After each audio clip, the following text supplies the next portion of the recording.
처음으로 내가 기억력의 이상을 느낀 건 68세 봄이었습니다. 늘 가던 시장에서 장을 다 보고 나서 돌아가는 길에 문득 이런 생각이 들었습니다. 내가 오늘 뭐 사러 나왔더라. 분명히 뭔가 꼭 사야 할 게 있었는데 아무리 생각해도 떠오르지 않았습니다. 그때는 그냥 나이 들어서 그럴 수 있지 하고 넘겼습니다. 하지만 그런 일이 점점 잦아졌습니다. 리모컨을 냉장고에 넣고 아침에 약을 먹었는지 안 먹었는지 헷갈리고, 심지어는 딸아이 생일도 하루 착각해서 연락을 못했던 날도 있었습니다. 작은 실수들이 쌓일수록 마음속엔 불안함이 커졌습니다. 이러다 정말 치매가 오는 거 아닌가. 그래서 병원에 가서 검사를 받았습니다. 다행히 초기 치매는 아니었지만 의사 선생님은 조심스럽게 말씀하시더군요. 기억력이 약해지는 건 자연스러운 노화 과정입니다. 하지만 생활 습관만 잘 관리하면 나이와 상관없이 유지할 수 있어요. 그 말을 듣고 돌아오는 길에 나는 결심했습니다. 습관을 바꿔보자. 지금부터라도 늦지 않았다. 그리고 나는 나를 망치고 있던 습관들을 하나하나 돌아보기 시작했습니다. 지금 돌이켜보면 그때의 선택이 내 삶을 바꿨습니다. 내가 처음 깨달았던 건 별표 수면 별표이었습니다. 나는 오랫동안 밤늦게까지 TV를 보다 잠들곤 했고, 자주 깨고 깊은 잠을 자지 못했습니다. 아침이 되어도 개운하지 않았고 머리는 항상 흐릿했습니다. 그런데 알고 보니 뇌는 자는 동안 정리와 회복을 한다더군요. 밤 11시 이전에 자고 최소 6시간 이상 깊이 자는 것이 기억력 유지에 결정적인 역할을 한다는 사실을 그때 처음 알게 되었습니다. 그래서 나는 저녁 9시 이후에는 전자기기를 꺼두고 침실엔 조용한 음악만 틀었습니다. 책 한두 장 읽다가 스르르 잠드는 그 루틴을 유지했더니 하루하루 아침이 다르게 맑아졌습니다. 아침에 신문을 읽고 난 내용이 머릿속에 더 잘 남고 전화번호나 일정도 예전보다 덜 헷갈렸습니다. 그리고 그 다음으로 바꾼 건 별표 단음식 별표이었습니다. 단 걸 좋아했습니다. 식후엔 항상 사탕, 빵, 과일 주스 같은 걸 즐겨 먹었고 가끔은 밤에 배가 고프면 아이스크림도 꺼내 먹곤 했습니다. 그런데 설탕이 기억력과 뇌 건강에 아주 나쁜 영향을 준다는 걸 의사 선생님께 듣고 나서 깜짝 놀랐습니다. 단 음식은 뇌에 염증을 유발하고 신경세포 사이의 소통을 방해한다고 했습니다. 그날 이후 나는 사탕 대신 견과류를, 과일 주스 대신 따뜻한 보리차나 둥글레차를 마시기 시작했습니다. 처음엔 입이 심심했지만 몇 주가 지나니 단맛에 대한 갈망도 자연스럽게 줄어들더군요. 오히려 그 덕분에 식욕도 안정되고 체중도 조금 줄었습니다. 그 다음 내가 고친 습관은 운동 부족이었다. 운동이 기억력과 무슨 상관이냐고 생각했던 시절도 있었다. 하지만 나이가 들수록 몸을 움직이지 않으면 뇌까지 굳는다는 사실을 직접 체험하게 되었다. 예전엔 무릎이 아프다는 핑계로 하루 종일 집안에서만 있었고 TV 앞에 앉아있는 시간이 하루 절반을 넘기는 날도 많았다. 그러다 어느 날 병원에서 의사 선생님이 이렇게 말씀하셨다. 하루 30분만 걷는 것만으로도 뇌혈류가 증가하고 해마, 기억을 담당하는 뇌 부위의 기능이 살아납니다. 그 말이 머릿속에 오래 남았다. 그래서 나는 아주 짧은 거리부터 걷기 시작했다. 처음에는 집 앞 편의점까지, 그 다음엔 공원 벤치까지. 지금은 하루에 3,000보 이상 걷는 걸 목표로 삼는다. 걷는 동안은 아무 생각도 하지 않는다. 그냥 하늘을 보고 바람을 느끼고 계절을 느낀다. 그러면 오히려 복잡했던 생각들이 정리되고 머릿속이 환해지는 걸 느낀다. 걸은 날은 확실히 기억도 더 또렷하고 사람 이름이나 물건 위치도 덜 헷갈린다. 네 번째 습관은 하루 종일 뉴스만 보는 것이었다. 뉴스는 대부분 자극적이고 불안한 이야기들이다.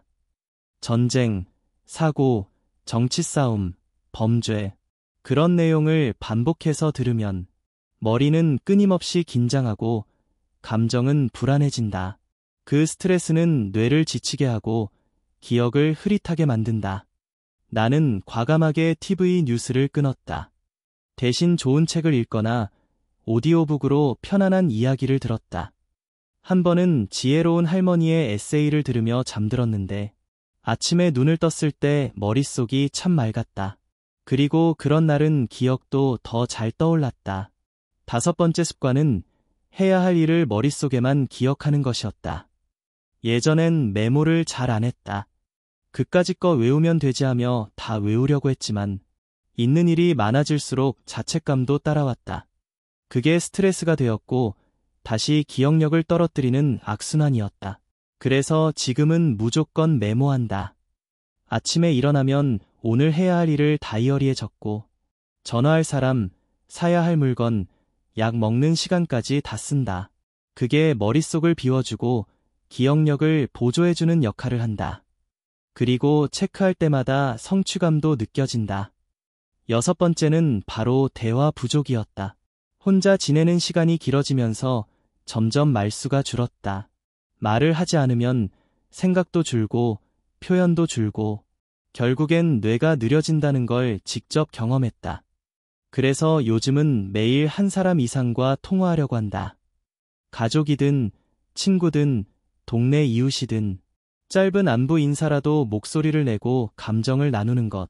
그게 뇌를 움직이게 하고 기억을 깨우는 힘이 된다. 기억은 멀리 있는 게 아니다. 내 일상 속 작은 습관 하나하나가 쌓여 오늘의 기억을 만들고 내일의 나를 지킨다. 지금 돌아보면 그 6가지 습관을 고치기 전까지의 나는 하루하루를 그냥 흘러가는 대로 살고 있었습니다. 뇌도, 몸도, 감정도 마치 어딘가에 맡겨놓은 듯 내가 나를 제대로 돌보고 있지 않았다는 걸 인정해야 했죠. 그리고 그 무관심이야말로 기억력 저하의 가장 큰 원인이었습니다. 습관을 바꾼 후 가장 먼저 달라진 건 작은 기억들이 돌아오기 시작했다는 점이었습니다.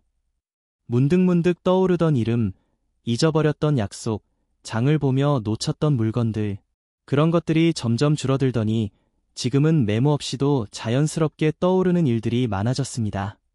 하지만 여기서 중요한 건 기억력이 좋아졌다는 사실 자체보다도 내가 다시 나를 믿을 수 있게 되었다는 감정이었습니다. 예전엔 어떤 일을 맡거나 사람과 약속할 때마다 마음 한구석이 불안했는데 지금은 할 수 있다는 자신감이 생긴 겁니다. 이런 경험을 통해 저는 기억력이 단순히 머리의 문제가 아니라 삶을 대하는 태도와 깊이 연결되어 있다는 걸 알게 되었습니다. 그리고 무엇보다 중요한 건 포기하지 않는 자세입니다.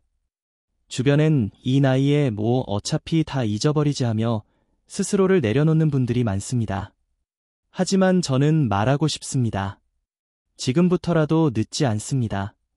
오늘 아침에 따뜻한 물 한 잔을 마시는 것부터, 오늘 하루 한 사람과 통화하는 것부터, 잠자기 전 TV를 끄고 조용한 음악을 듣는 것부터, 이렇게 작은 행동 하나하나가 내 뇌를 지켜주는 습관이 됩니다.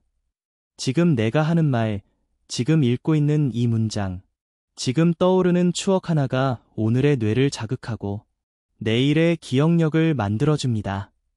어느 날 시장 앞에서 오랜만에 마주친 친구가 제게 이렇게 말했습니다. 너 기억력 참 좋다. 그런 걸 다 기억하고 있었어. 그때 저는 웃으며 말했습니다. 이제는 잊고 싶지 않은 것들이 많아졌거든.